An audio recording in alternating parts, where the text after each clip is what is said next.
Let's take a look at downtown hole 8.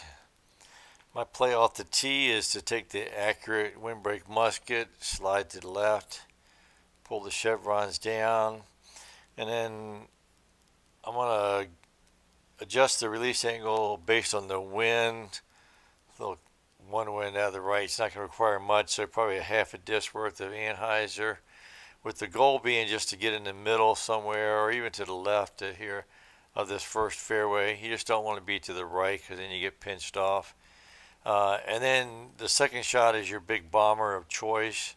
For me, it's going to be the glide skip rive.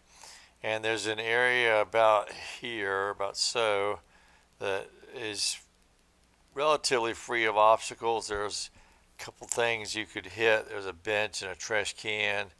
But somewhere in this area here to the right is pretty clear of hazards.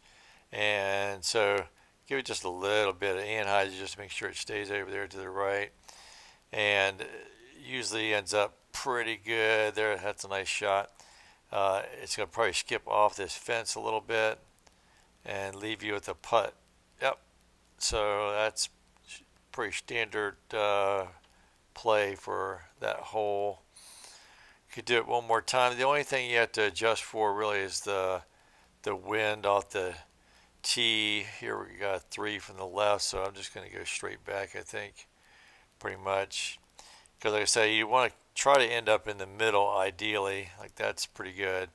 That's a little bit short, so this is where the glide skip comes in handy. Middle chevron just above this light, so you don't smack into that. And then 3 wind out of the left. I'm going to actually give it a little bit of hyzer, I think, maybe a quarter disc or so. Just try to keep it on line. And then, ooh, that almost hit that bench.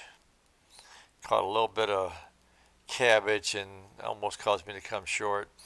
So, I mean, there are some hazards there. It's never a gimme hole, but it's almost always a birdie. Pretty high birdie rate there. So that's hole 8. Hope you learned something, and we'll see you around the valley.